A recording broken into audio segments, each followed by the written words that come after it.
ദൈവ തിരുനാമത്തിന് മഹത്വം പെരുമാറാകട്ടെ.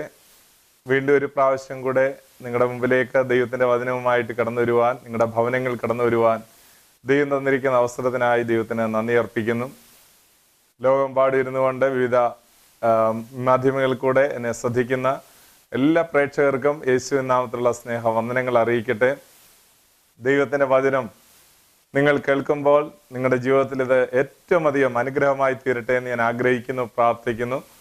നിങ്ങളുടെ വിലയേറിയ പ്രാർത്ഥനയോടുകൂടെയുള്ള സഹകരണം വളരെ അത്യന്താപേക്ഷിതമാണ്. ഈ ദിവസങ്ങളിൽ നിങ്ങൾ ദൈവത്തിൻ്റെ വചനം ശ്രദ്ധയോടെ കേൾക്കുക, നിങ്ങളുടെ ശ്രദ്ധയെ ഞാൻ ക്ഷണിക്കുന്നു.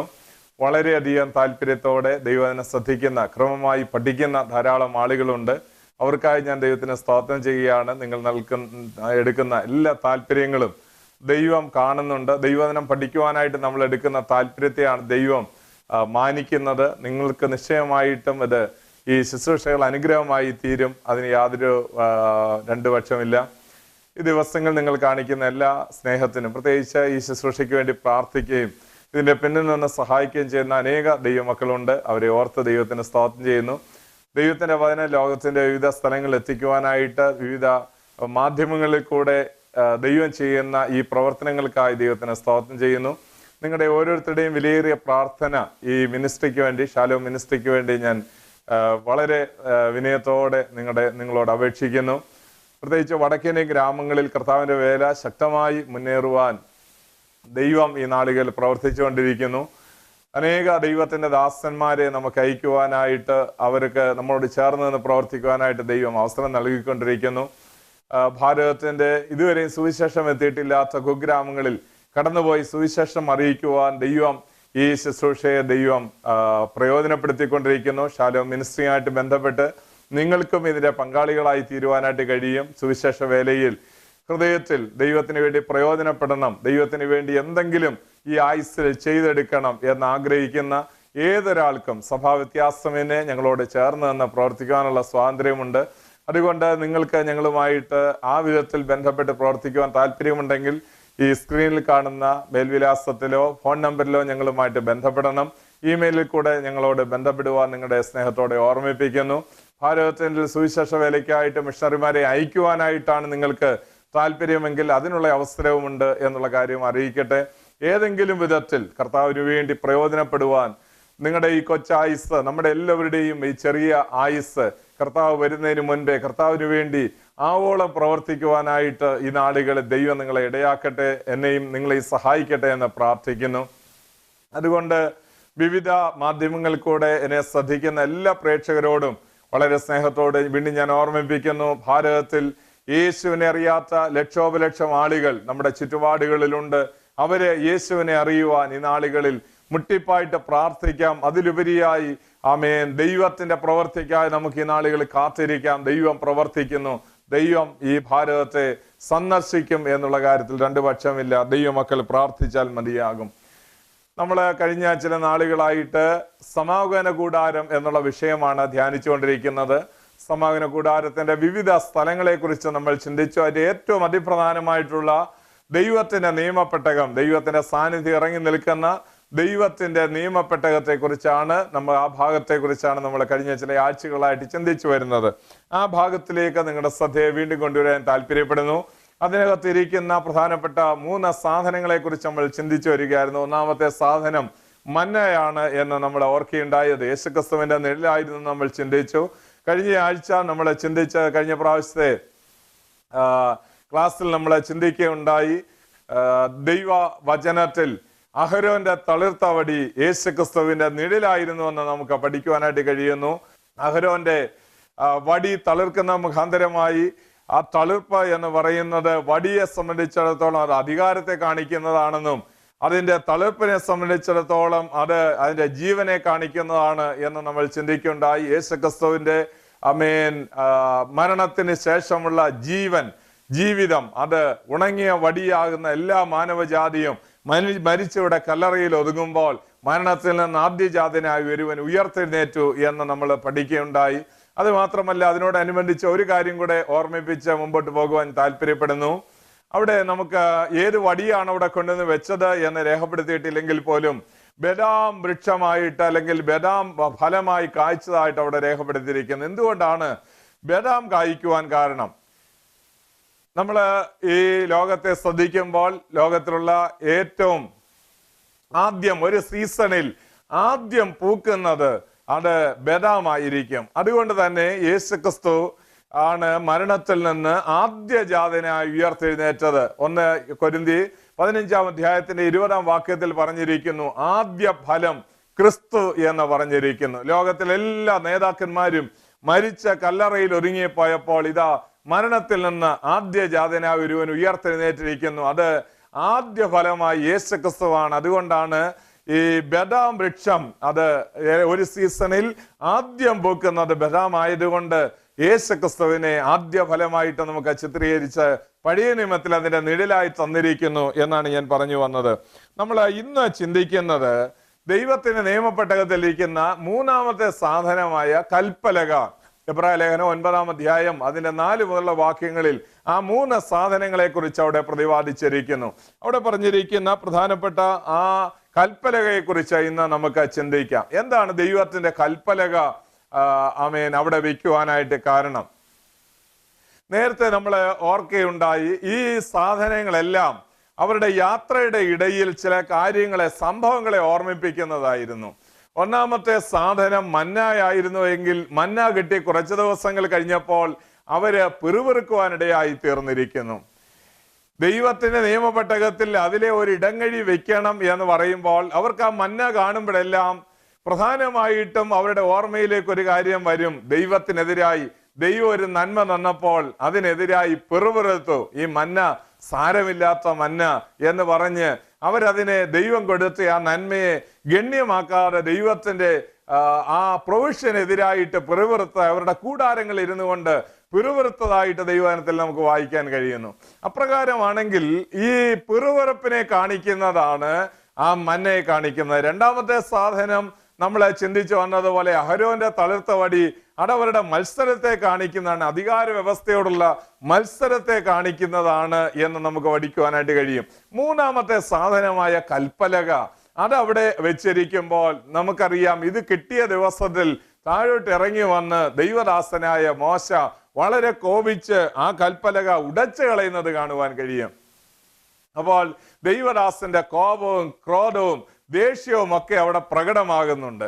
നമുക്ക് ഒരു വിധത്തിൽ അതിനെ ഒന്ന് കാറ്റഗറൈസ് ചെയ്ത് പഠിച്ചാൽ 3 സാധനങ്ങൾ 3 പാപത്തെ കാണിക്കുന്നതാണ്. ഒന്ന് പിറുവിറുപ്പ് എന്ന പാപത്തെ കാണിക്കുന്നു, മന്ന പിറുവിറുപ്പിനെ കാണിക്കുന്നു, അഹരോന്റെ തളിർത്ത വടി മത്സരത്തെ കാണിക്കുന്നതാണ്. മനുഷ്യരെല്ലാവർക്കും ദൈവ വ്യവസ്ഥയോടും ദൈവിക കാര്യങ്ങളോടും ദൈവം വെച്ചിരിക്കുന്ന വ്യവസ്ഥകളോടും ദൈവത്തോടും മത്സരമുണ്ട്. ഇനി 1000 ആണ്ട് വാഴ്ച ഭൂമിയിൽ നടക്കുമ്പോഴും അവൻ ഞങ്ങൾക്ക് രാജാവായ യേശുക്രിസ്തു രാജാതി രാജാവും കർത്താതി കർത്താവുമായി ഈ ഭൂമിയിൽ 1000 ആണ്ട് വാഴുന്ന നാളുകളിലും അവൻ ഞങ്ങൾക്ക് രാജാവായിരിക്കുന്നത് ഞങ്ങൾക്ക് ഇഷ്ടമല്ല എന്ന് പറയുന്ന ഒരു കൂട്ടം ആളുകൾ അന്നും കാണും. എന്ന് പറഞ്ഞാൽ ലോകത്തിൽ പിശാചില്ലാത്ത കാലം 1000 വർഷം പിശാചിനെ അഗാധ കൂപത്തിൽ അവിടെ ഇതാ അഗാധ കൂപത്തിൽ അവനെ പൂട്ടിയിട്ടിരിക്കുന്ന കാലഘട്ടത്തിൽ സാത്താൻ പോലും ലോകത്തിൽ ഇല്ലാത്ത ഏറ്റവും സമാധാന പരമായി ഈ ലോകം മുമ്പോട്ട് പോയിക്കൊണ്ടിരിക്കുമ്പോൾ യെരൂശലേമിൽ യേശുക്രിസ്തു രാജാതി രാജാവും കർത്താതി കർത്താവുമായി വാഴുന്ന ആ കാലഘട്ടത്തിലും മനുഷ്യർ മത്സരിക്കും. ദൈവിക വ്യവസ്ഥയോടും ദൈവത്തോടും അവർ മത്സരിക്കും. അവരുടെ അവസാനത്തിൽ നമുക്ക് എല്ലാവർക്കും ദൈവവചനം പഠിക്കുന്ന എല്ലാവർക്കും അറിയാം, അതിന്റെ അവസാനത്തിൽ സാത്താനെ അഴിച്ചുവിടുമ്പോൾ സാത്താന്റെ കൂടെ കൂടാനായിട്ട് യേശുക്രിസ്തുവിന്റെ 1000 ആണ്ട് വാഴ്ചയിൽ അവന്റെ കൂടെ ഉണ്ടായിരുന്ന അവന്റെ അപ്പം തിന്നവർ അവനോടുകൂടെ അവന്റെ നന്മകളെല്ലാം അനുഭവിച്ച ആളുകൾ തന്നെ ദൈവത്തോട് മത്സരിക്കുക തന്നെ ചെയ്യും. അപ്പോൾ ഞാൻ പറഞ്ഞു വന്നതിന്റെ താല്പര്യം, രണ്ടാമത്തെ സാധനം അഹരോന്റെ തളിർത്ത വടി മനുഷ്യരുടെ പാപമാകുന്ന മത്സരത്തെ കാണിക്കുന്നതാണെങ്കിൽ മൂന്നാമത്തെ സാധനം ഇവിടെ ദൈവദാസന്റെ കോപത്തെ കാണിക്കുന്നതാണ്. നമുക്കിതിനെല്ലാം സന്തോഷം തരുന്ന ഒരു കാര്യം, ഈ പെട്ടകം വെറുതെ തുറന്നു വെച്ചിരിക്കുകയല്ല. മനുഷ്യരുടെ പാപങ്ങളെല്ലാം ദൈവസ്ഥനിൽ ഓർമ്മിപ്പിക്കത്തക്കവണ്ണം അതെല്ലാം തുറന്നു വെച്ചിരിക്കുകയല്ല, പിന്നെയോ അതിനെ ഒരു അടപ്പ് കൊണ്ട് അടച്ചിരിക്കുന്നു. എന്താണ് അതിനർത്ഥമാക്കുന്നത്? ഈ പാപങ്ങളെല്ലാം ഒരടപ്പ് കൊണ്ട് അടച്ചിരിക്കുന്നു. ആ അടപ്പിനൊരു പേരും കൂടെ ദൈവം കൊടുത്തിരിക്കുന്നു. ആ പേര് കൃപാസനം എന്നാണ്. നമ്മളെല്ലാവരും ഏറ്റവും സന്തോഷിക്കേണ്ട ഒരു കാര്യം, ദൈവസന്നിധിയിൽ നമ്മുടെ എല്ലാവരുടെയും പാപങ്ങൾ അവരുടെ ദൈവത്തിന്റെ സന്നിധിയിൽ ദൈവം കണ്ടുവയ്ക്കുന്നെന്ന് ദൈവവചനം പറയുന്നു. എൻ്റെ മുമ്പിൽ ഞാൻ ഭാണ്ഡത്തിൽ കെട്ടിവെച്ചിരിക്കുന്നു എന്ന് പറയുന്നു. ദൈവത്തിന് മുമ്പിൽ തന്നെ പാപം ഇരിക്കുന്നു, എല്ലായ്പ്പോഴും ഇരിക്കുന്നു എന്ന് പറയുന്നു. ആമേൻ, എൻ്റെ നിങ്ങളുടെ പാപമെല്ലാം ആമേൻ ഞാൻ നിന്റെ പുറകിൽ എറിഞ്ഞു കളഞ്ഞിരിക്കുന്നു എന്ന് പറയുന്നു. ഇതെല്ലാം ഉള്ളപ്പോൾ തന്നെ ദൈവത്തിന്റെ ആ കൃപാസനം കൊണ്ട്, ആ കൃപ കൊണ്ട് ഈ പാപത്തെ എല്ലാം മറച്ചിരിക്കുകയാണ്. അവിടെയാണ് ദൈവമക്കൾക്ക് സ്തോത്രം ചെയ്യാൻ വക നൽകുന്ന കാര്യം. നമ്മൾ എല്ലാവരിലും മത്സരമുള്ളപ്പോൾ, പിറുപിറുപ്പുള്ളപ്പോൾ, ദൈവത്തിന്റെ സന്നിധിയിൽ ദേഷ്യവും കോപവും ഒക്കെ ഉള്ളപ്പോൾ ദൈവം ആ കൃപ കൊണ്ട് ആ പാപത്തെ എല്ലാം മൂടിയിരിക്കുന്നു. നമുക്ക് എത്രമാത്രം ദൈവത്തോട് സ്തോത്രം ചെയ്യാൻ വകയുണ്ട്. ദൈവത്തിന്റെ ദാസൻ പറയുന്നു, കൃപമേൽ കൃപ പ്രാപിച്ചിരിക്കുന്നു. ഹല്ലേലൂയ. നമ്മൾ നിൽക്കുന്നത്, നമ്മൾ ആകുന്നത് കൃപയാലാകുന്നു എന്ന് ദൈവത്തിന്റെ വചനം പറയുന്നു. ദൈവത്തിന് സ്തോത്രം. അതുകൊണ്ട് ഈ ന്യായപ്രമാണമാകുന്ന കൽപ്പലക ദൈവം കൊടുത്തപ്പോൾ ഇതിനകത്ത് 10 കൽപ്പനകളാണ് ദൈവം എഴുതി കൊടുത്തതെന്ന് നമുക്ക് ദൈവവചനം പഠിക്കുമ്പോൾ മനസ്സിലാക്കാൻ കഴിയും. എന്നാൽ ദൈവവചനത്തിൽ ആവർത്തന പുസ്തകത്തിലേക്ക് വരുമ്പോൾ നമുക്ക് മനസ്സിലാക്കുവാനായിട്ട് കഴിയുന്നു, ഇത് 2 പലകകളിലാണ് എഴുതി കൊടുത്തത്. 10 കൽപ്പനകളുള്ളത് ആമേൻ 2 കൽപ്പനകളിലായിട്ടാണ് എഴുതി കൊടുത്തത് എന്ന് നമ്മൾ പഠിക്കുമ്പോൾ അതിന്റെ കാരണം ഞാൻ പറയുവാൻ കാരണം, ഇതിലെ 6 കാര്യങ്ങൾ മറ്റുള്ളവരോടുള്ള ബന്ധത്തിൽ, സഹോദരങ്ങളോടുള്ള ബന്ധത്തിലുള്ള കാര്യങ്ങളാണ്. ആദ്യത്തെ 4 കൽപ്പനകൾ ശ്രദ്ധിച്ചാൽ അറിയാം, അത് ദൈവത്തോടുള്ള ബന്ധത്തിലാണ്. അപ്പോൾ ദൈവത്തോടുള്ള ബന്ധത്തിൽ 4 കാര്യങ്ങളും ബാക്കിയുള്ള 6 കൽപ്പനകൾ മറ്റുള്ളവരോട്, സഹോദരനോടുള്ള ബന്ധത്തിലും കാണുവാനായിട്ട് കഴിയുന്നു. ലൂക്കോസ് 10-ാം അധ്യായത്തിന്റെ 27-ാം വാക്യത്തിൽ കർത്താവിന്റെ അരികിലേക്ക് നിത്യജീവൻ പ്രാപിക്കുവാനായിട്ട് അടുത്തു വന്ന ഒരു ചെറുപ്പക്കാരന്റെ കർത്താവ് പറഞ്ഞു, നിന്റെ ദൈവമായ യഹോവയെ പൂർണ്ണ ഹൃദയത്തോടും പൂർണ്ണ മനസ്സോടും പൂർണ്ണ ആത്മാവോടും കൂടെ സ്നേഹിക്കണം എന്ന് പറഞ്ഞു. അവൻ പറഞ്ഞു, ഞാൻ ചെറുപ്പം മുതൽ ഇതെല്ലാം ആചരിച്ചു വരികയാണ്. അടുത്തതായിട്ട് കർത്താവ് ഒരു കൽപ്പന കൂടെ ചേർത്ത് പറഞ്ഞു, നിന്റെ കൂട്ടുകാരനെ നിന്നെ പോലെ തന്നെ സ്നേഹിക്കണം. ഈ 2 കൽപ്പനകളിലും ന്യായപ്രമാണം മുഴുവൻ അടങ്ങിയിരിക്കുന്നു എന്ന് കർത്താവ് പറയുന്നുണ്ട്. എന്ന് പറഞ്ഞാൽ ഈ കൽപ്പനകൾ 2 കൂടെ ചേർത്ത് 10 കൽപ്പനകളാക്കി, അല്ലെങ്കിൽ ദൈവത്തിന്റെ ന്യായപ്രമാണം മുഴുവനും കൂടെ അത് ആ ചെറുപ്പക്കാരനെ പറഞ്ഞു കേൾപ്പിക്കുകയായിരുന്നു. ഈ 2 കൽപ്പനകളിൽ അത് ഒതുങ്ങിയിരിക്കുന്നു. അപ്പോൾ നമുക്കിവിടെ ശ്രദ്ധേയമായ കാര്യം, ന്യായപ്രമാണം ദൈവം കൊടുക്കുമ്പോൾ അത് കൽപ്പലകകളിൽ ആയിരുന്നു കൊടുത്തത്, കല്ലിലായിരുന്നു കൊത്തിയ ശുശ്രൂഷയായിരുന്നു. ദൈവത്തിന് സ്തോത്രം. ഒരു വിധത്തിൽ പറഞ്ഞാൽ പഴയ നിയമത്തിൽ ജീവിച്ചു കൊണ്ടിരുന്ന ഇസ്രായേൽ മക്കളുടെ അവരുടെ ആ ഹൃദയത്തിന്റെ കാഠിന്യത കൊണ്ട് അവർക്ക് ദൈവം കല്ലിൽ എഴുതി കൊടുത്തു എന്ന് നമുക്ക് വേണമെങ്കിൽ ചിന്തിക്കാം. അതൊരു നല്ല ചിന്തയാണ്. അവരുടെ ഹൃദയം അത്രമാത്രം കഠിനമായിരുന്നു, കല്ലായിട്ടുള്ള ഹൃദയം എന്ന് ദൈവം തന്നെ എസ്കേൽ പ്രവചനം 36-ാം അധ്യായത്തിൽ അവരെ കുറിച്ച് പറഞ്ഞു. നിങ്ങളുടെ കല്ലായുള്ള ഹൃദയം ഞാൻ നിങ്ങളിൽ നിന്ന് നീക്കും, മാംസമായിരിക്കുന്ന ഹൃദയം ഞാൻ നിങ്ങൾക്ക് വെച്ചുപിടിപ്പിക്കും എന്ന് ദൈവം അവരോട് പറയുകയുണ്ടായി. പ്രിയമുള്ളവരെ, അതുകൊണ്ട് അവർക്ക് കൊടുത്ത കൽപ്പലക കല്ലായുള്ള ഹൃദയത്തെ കാണിക്കുന്നു എന്ന് വേണമെങ്കിൽ നമുക്ക് ചിന്തിക്കുവാനായിട്ട് കഴിയും.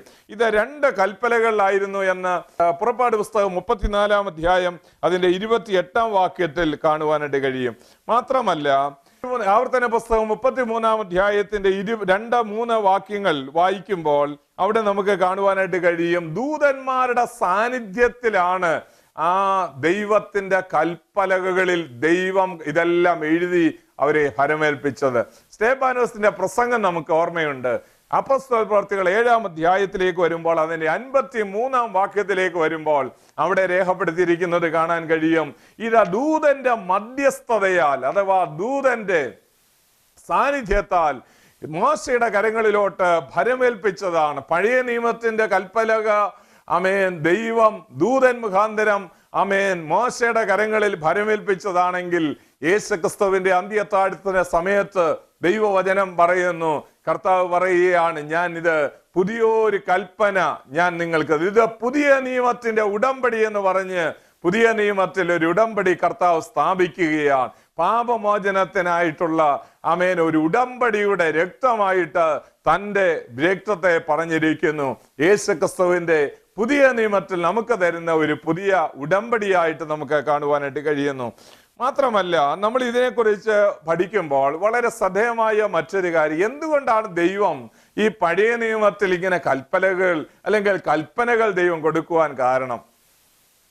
ഈ 10 കൽപ്പനകൾ മാത്രമായിരുന്നു അവർ ആചരിക്കേണ്ടത്? അല്ല, വേറെയും ധാരാളം കൽപ്പനകൾ ദൈവം മോശ മുഖാന്തരം നൽകുകയുണ്ടായി. നമ്മൾ ആവർത്തന പുസ്തകം വായിക്കുമ്പോൾ അത് മനസ്സിലാക്കുവാനായിട്ട് കഴിയും. അതെല്ലാം പുസ്തകങ്ങളിൽ എഴുതി കൊടുത്തു എന്ന് നമുക്ക് ദൈവവചനത്തിൽ നിന്ന് വളരെ വ്യക്തമായിട്ട് നമുക്ക് പഠിക്കുവാനായിട്ട് കഴിയും. അത് പുസ്തകങ്ങളിലായിരുന്നു മറ്റുള്ളതെല്ലാം കൊടുത്തിരുന്നത് എന്ന് കാണുവാനായിട്ട് കഴിയുന്നു. ദൈവത്തിന് സ്തോത്രം, ഹല്ലേലൂയ.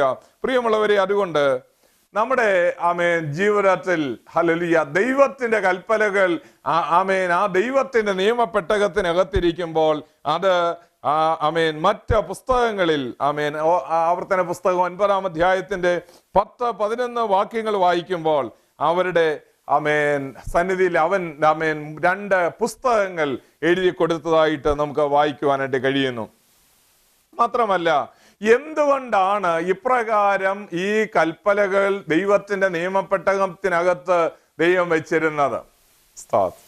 ഇപ്രകാരം ന്യായപ്രമാണം എന്തുകൊണ്ട് ദൈവജനത്തിന് ദൈവം കൊടുത്തു എന്ന് ചോദിച്ചാൽ, ദൈവവചനം വളരെ വ്യക്തമായിട്ട് പഠിക്കുമ്പോൾ നമുക്ക് മനസ്സിലാക്കാൻ കഴിയുന്നു. ആവർത്തന പുസ്തകം 4-ാം അധ്യായത്തിന്റെ 6 മുതൽ 8 വരെയുള്ള വാക്യങ്ങൾ വായിക്കുമ്പോൾ, ഈ ഭൂമിയിലുള്ള എല്ലാ ആളുകളിലും വെച്ച് ഒരു ശ്രേഷ്ഠ ജാതിയായി, ജ്ഞാനമുള്ള ജാതിയായി തൻ്റെ ജനം മാറണമെന്ന് ദൈവത്തിന് ആഗ്രഹം ഉണ്ടായിരുന്നു.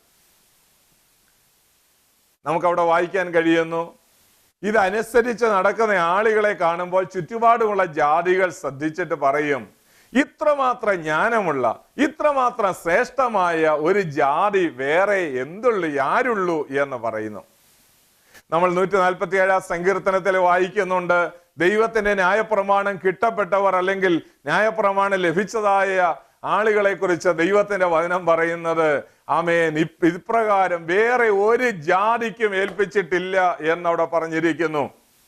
എന്ന് പറഞ്ഞാൽ ലോകത്തിലുള്ള വേറെ ഒരു ജാതിക്കും ലഭിക്കാത്ത വലിയ വചനങ്ങളായിരുന്നു മോശ മുഖാന്തരം ദൈവം തൻ്റെ ജനമായ ഇസ്രായേൽ മക്കൾക്ക് നൽകിയത്. അപ്പോൾ അത് ദൈവം വളരെ വ്യക്തമായിട്ട് നമുക്ക് റോമാലേഖനം 9-ാം അധ്യായത്തിന്റെ 4-ാം വാക്യം മുതൽ താഴോട്ട് വായിക്കുമ്പോൾ അവിടെയും കാണുവാനായിട്ട് കഴിയുന്നുണ്ട്. ദൈവം തൻ്റെ ഏറ്റവും അധികം സ്നേഹിക്കുന്ന തൻ്റെ ജനമായ ഇസ്രായേൽ മക്കൾക്ക് കൊടുത്ത 5 പ്രധാനപ്പെട്ട കാര്യങ്ങളിൽ ഒന്നായിരുന്നു ന്യായപ്രമാണം അഥവാ ദൈവത്തിന്റെ കൽപ്പനകൾ എന്ന് നമുക്ക് കാണുവാനായിട്ട് കഴിയും. ഇത് എപ്പോഴാണ് കൊടുത്തത്? എക്സോഡസ് ചാപ്റ്റർ 19:1 വായിക്കുമ്പോൾ നമുക്ക് അവിടെ കാണുവാൻ കഴിയുന്നു, അവർ ഇസ്രായേൽ മക്കൾ പുറപ്പെട്ടതിന്റെ 3 മാസം പിന്നിടുന്ന അതേ ദിവസത്തിലായിരുന്നു സീനായ് മരുഭൂമിയിൽ ദൈവം തന്റെ ജനത്തിന് വേണ്ടി കൽപ്പനകളായിട്ട് കൊടുത്തത്.